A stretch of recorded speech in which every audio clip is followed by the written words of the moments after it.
டெல்லியில தான் அவங்களுக்கு பவர். ஆனா தமிழ்நாட்டுல அவங்களுக்கு பவர் கண்டிப்பா கிடையாது. எலெக்ஷன் வந்தா ஓடி வந்துருவாரு தமிழ்நாட்டுக்கு, பாசம் பொத்துக்கிட்டு வரும். அதனால எப்போதுமே தமிழ்நாடு அவுட் ஆஃப் கண்ட்ரோல் தான். தமிழ்நாட்டு மக்களை மோடி எந்த விதத்திலும் ஏமாற்ற முடியாது. கணக்கும் தெரியாது, வழக்கும் தெரியாது, எந்த கர்மமும் தெரியாது. முரட்டு அடிமைன்னா பின்ன என்ன, டேபிளுக்கு சேர் கடியில் வந்து போய் பதவி வாங்கிக்கிட்டு இப்போ இருக்கிற கேஸு, கொடநாடு கேஸு, அந்த கேஸு. இப்போ இல்லை, இன்னும் ஒரு 100 வருஷம் ஆனாலும் பாஜக அங்கே வராது, தமிழ்நாட்டில் வராது. அவங்க கொண்டு வர எதுவுமே நீங்கள் எதிர்க்க மாட்டீங்கன்னா எனக்கு அதான் ஆச்சரியமா இருக்கு. எப்படி ஒரு முதலமைச்சராக இருந்தாலும் எனக்கு ஆச்சரியமா இருக்கு. வணக்கம் மக்களே. சமீபத்தில் விருதுநகரில் திமுகவோட இளைஞரணி மாநாடு நடந்துச்சு. அந்த மாநாட்டில் துணை முதலமைச்சர் உதயநிதி ஸ்டாலின் அவர்கள் 10 தோல்வி பழனிசாமியும் மொத்த தோல்வி மோடியும் கூட்டணி வச்சாலும் தமிழ்நாட்டு மக்கள் ஒருபோதும் உங்களை ஏற்றுக்க மாட்டாங்க அப்படின்னு சொல்லியிருக்காரு. இது ஏற்கனவே தெரிஞ்ச விஷயம் தானே. இதுக்கு முன்னாடி நடந்த ஒவ்வொரு எலெக்ஷன்லையும் நம்ம பார்த்துட்டு தான் வரோம். இங்கே தமிழக அரசியலில் பாஜக ஒரு நாளும் வரப்போகிறதில்ல. பாஜகவை சேர்த்துக்கிட்டதுனால ஏடிஎம்க்கும் வரப்போகிறது கிடையாது. இது நார்மலாக எல்லாத்துக்கும் தெரிஞ்ச விஷயம் தான். 10 தோல்வி பழனிசாமி, மொத்த தோல்வி மோடி. 2 பேரும் அவர் சொன்னது அது கரெக்டாக சொல்லுவார். அவர் கெஸ் பண்ணால் நின்னது சொன்னதில் ஸ்டெடியாக நிற்பார். நான் அப்படி தான் சொல்லலை, இப்படி சொல்லலை, கையை கட்டிக்கிட்டு திருப்பி போய் வாணிங்க மன்னிப்பு கேட்க மாட்டார்.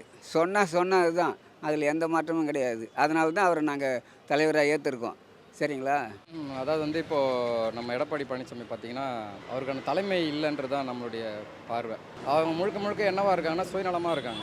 தான் நல்லா இருக்கணும் அப்படின்றத மட்டும்தான் யோசிக்கிறாங்களே தவிர மக்களை பற்றி அவங்க சிந்திக்கிறது இல்லை. சிந்திச்சா வெளிப்படையாக நமக்கு தெரியுது மோடி அரசாங்கம் நமக்கு என்ன கொடுமைகள் பண்ணுறாங்க அப்படின்றது வெளிப்படையாக நமக்கு தெரியுது. அவங்க இவ்வளோ கொடுமைகள் செய்கிறாங்க அப்படின்னு தெரியும் போது இவங்க ஏன் திரும்ப அவங்ககிட்ட போய் கூட்டணி வைக்கிறாங்கன்றது நமக்கு தெரியல. ஸோ இவங்க கட்சி பிரிஞ்சு போயிட்டு ஒவ்வொருத்தனாலும் சேர்க்குறாங்க. ஆளுநருக்கு சட்டமன்றத்தில் என்ன அதிகாரன்றது தெரியுது. அது உங்களுக்கு தெரியுமா தெரியாதா? எதிர்கட்சிக்கு தெரியுமா தெரியாதா? அப்போ அது தப்புன்றது தெரியுதுல்ல, அதையாவது சொல்லுங்கள். உங்களுடைய கூட்டணியில் தான் அவரும் இருக்காப்புல. அதாவது ஆளுநரும் கூட்டணி தான் அவங்களுக்கு. மத்திய அரசு அவங்க தான் போடுறாங்க பொறுப்பு அவரை. ஸோ அதனால் இவங்க சொல்லலாம் அதை தாராளமாக. அதை கூட சொல்ல மாட்டாங்க, பயப்படுறாங்க. தமிழ்நாடு எப்போவுமே டெல்லிக்கு அவுட் ஆஃப் கண்ட்ரோல் தான் அப்படின்னு சொல்லியிருக்காரு. இது குறித்து மக்கள் என்ன சொல்கிறாங்க அப்படிங்கிறத கேட்கலாம் வாங்க. தமிழ்நாட்டில் பொறுத்தளவுக்கு மதவாதத்துக்கு எடுபடாது. சிறுபான்மையருக்கு எதிராக எந்த ஒரு இதுவும் இங்கே நடக்க முடியாது. அதனால் எப்போதுமே தமிழ்நாடு அவுட் ஆஃப் கண்ட்ரோல் தான். ஏன்னா இங்கே சமூக நீதி மண். இது இங்கே நீங்கள் அண்ணாவட்டும் பெரியாரட்டும் இங்கே எல்லாருக்கும் எல்லாம் கிடைக்கணும்னு நம்மளோட கலாச்சாரமும் சரி, நம்மளோட வரலாறு அப்படி இதுக்கு முன்னாடி நடந்திருக்கிறத நம்ம பார்த்துருக்குறோம். நமக்கு சொல்லி கொடுத்துட்டு போயிருக்காங்க. தமிழ் மக்கள் கொஞ்சம் விவரம் தெரிஞ்சவங்க, யாரும் குத்தியை கெட்டு தான் எல்லாம் செய்வாங்க. அவங்களுக்கு தெரியும் யாருக்கு ஓட்டு போடணும், யார் வரணும் வரக்கூடாதுன்னு.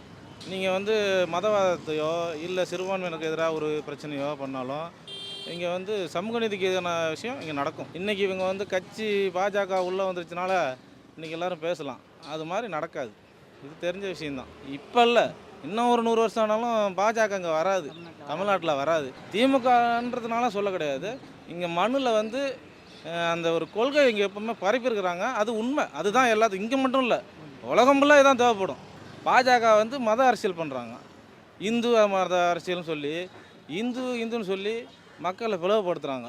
தமிழ்நாடு எப்போதும் மத்திய அரசாங்கத்துக்கு அடிபணியாது, மோடிக்கு அடிபணியாது. நாங்கள் டெல்லியில தான் அவங்களுக்கு பவர். ஆனால் தமிழ்நாட்டில் அவங்களுக்கு பவர் கண்டிப்பாக கிடையாது. எல்லாமே தமிழ்நாட்டில் பொறுத்த வரைக்கும் மு.க. ஸ்டாலின் அவர்கள் தான். புரியுதுங்களா? அதனால எந்த குறை இல்லாமல் நல்லபடியாக நடக்கும். இவங்க எல்லாம் மக்களுக்கு சேவையான நல்லா கரெக்டாக போனாங்கன்னா பக்காவாக இருக்கும்.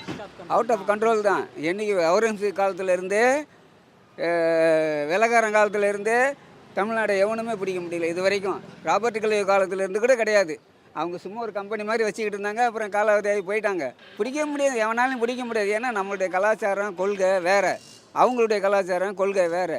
இதே மோடி நம்ம கலாச்சாரத்துலேயும் நம்ம சுதந்திரத்துலேயும் நம்ம சந்தோஷத்துலேயும் தலையிடாமல் அவங்க பாட்டுக்கு அவங்க வேலையை பார்த்தாங்கன்னா அவங்கள ஒரு ஒரு இப்போ இருக்கிற அணில் குஞ்செல்லாம் ஆதரிக்கிறதுக்கு வாய்ப்பு இருக்குது. நீட்டு படிக்கணும், அதை படிக்கணும், இதை படிக்கக்கூடாது, இப்படிலாம் சொன்னால் தமிழ்நாட்டில் அவங்களுக்கு எந்த காலத்துலேயும் தலை எடுக்க முடியாது. எலெக்ஷன் வந்தால் ஓடி வந்துடுவார் தமிழ்நாட்டுக்கு, பாசம் பொத்துக்கிட்டு வரும். ஆமாம், எல்லாம் சொல்லுவார். திருவள்ளுவர் புகழ்ந்து பேசுவார்.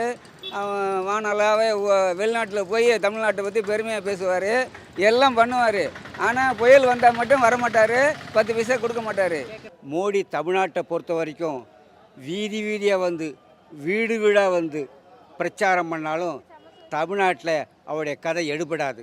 தமிழ்நாட்டு மக்கள் ஈவேரா பெரியார், அண்ணா, கலைஞர், பிறந்த மண், அவருடைய உழைப்பு வேர்வை இந்த மண்ணில் ஊறிவிட்டது. ஆகிய தமிழ்நாட்டு மக்களை மோடி எந்த விதத்திலும் ஏமாற்ற முடியாது.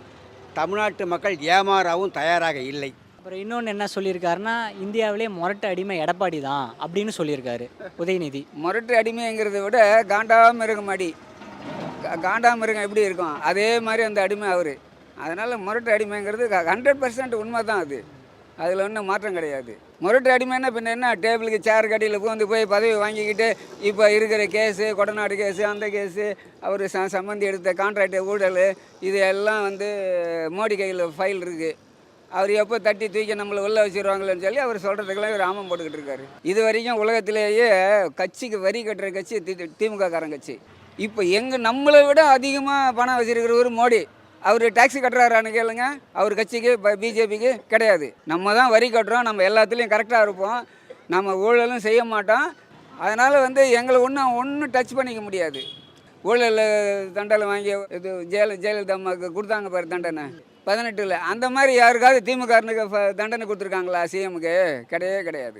நான் விமர்சனமாக பார்க்கல, அது உண்மைன்னு தான் நான் சொல்கிறேன். ஆமாம், விமர்சனம்லாம் இல்லை, உண்மை தான். உண்மை தான்.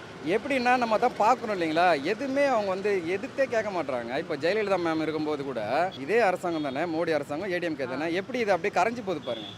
இப்போ அவங்க இந்த ஃபீல்டில் இருந்தால் அவங்க எப்படி அவங்கள எதிர்த்து பேசுவாங்க? இந்த சட்டத்தெல்லாம் அவங்க கொண்டு வந்துருக்க மாட்டாங்க. இவர் எல்லாத்தையும் கையெழுத்து போடுறாரு. அப்புறம் அந்த மாநாட்டில் ஸ்டாலின் என்ன சொன்னார்னா, அடுத்து திராவிட மாடல் 2.0 லோடிங் அப்படின்னு சொன்னார். அதுக்கு எடப்பாடி என்ன சொல்லியிருக்காருன்னா, 2.0லாம் வராது, வெறும் 0 மட்டும்தான் வரும் அப்படின்னு சொல்லியிருக்காரு. அவருக்கு கணக்கு தெரியாது சார், கணக்கும் தெரியாது, வழக்கும் தெரியாது, எந்த கர்மமும் தெரியாது அவருக்கு. ஏதோ நம்ம ஜெயிக்க போகிறது இல்லை, வாய்க்கு வந்ததெல்லாம் வச்சு உடச்சி விடுவோம், என்ன ஆனாலும் அவுத்து விடுவோம் அப்படின்னு விட்டுக்கிட்டு இருக்காரு கதை. மக்கள் எப்போ அவர் காலாவதி ஆகிப்போச்சு, இலையே காணாமல் போய் ரொம்ப வருஷம் ஆகிப்போச்சு. அவர் என்ன வாழை இலையும் தேட முடியாது, இந்த இலையும் தேட முடியாது, சாப்பிட்றதுக்கு அலுமினிய தட்டு தான் கையில் எடுத்துக்கணும்.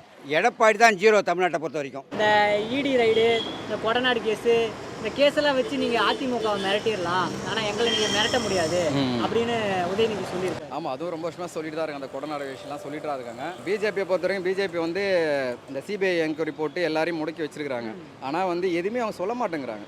இந்த ப்ராசஸ் தான் போயிட்டு அன்புமணி மேலே கூட ஒரு கேஸ் இருக்குதுன்னு சொன்னாங்க. இந்த ஏதோ மெடிக்கல் காலேஜ் இஷ்யூவில் ஏதோ சுகாதாரத்துறை ஆமாம் அமைச்சராக இருக்கும்போது ஏதோ முறைகேடு செஞ்சதாக சொல்லியிருக்காங்க.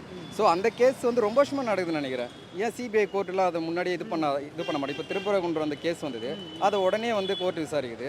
இந்த மாதிரி விஷயத்தெல்லாம் அப்படியே வைக்கிறாங்க, ஹோல்ட் பண்ணி வைக்கிறாங்க. அது என்னன்னா, நீ எதிர்த்து பேசுனா உன்னை காலி பண்ணுறோம் அப்படிங்கிற மாதிரி பண்ணுறாங்கன்னு எனக்கு தெரியல. இடி ரைடே அது இதுன்னு போட்டு இது பண்ணுறாங்க. எதுவுமே இல்லை. இப்போ எஸ்ஏஆர் ஃபார்ம் கொண்டு வராங்க. எஸ்ஏஆர் ஃபார்ம் உங்களையும் தானே பாதிக்கும், அது வெளிப்படையாக தெரியுது. அதானே உண்மை. செய்தியில் போடுறாங்க, நியூஸ் பேப்பரில் போடுறாங்க. அந்த எஸ்ஏஆர் ஃபார்ம் என்ன பண்ணுதுன்றது தான் உண்மை. அதை கூட நீங்கள் சொல்ல மாட்டீங்கன்னா எப்படி? அவங்க கொண்டு வர எதுவுமே நீங்கள் எதிர்க்க மாட்டீங்கன்னா எப்படி? எனக்கு அதான் ஆச்சரியமாக இருக்குது. எப்படி ஒரு முதலமைச்சராக இருந்தாலும் எனக்கு ஆச்சரியமாக இருக்குது.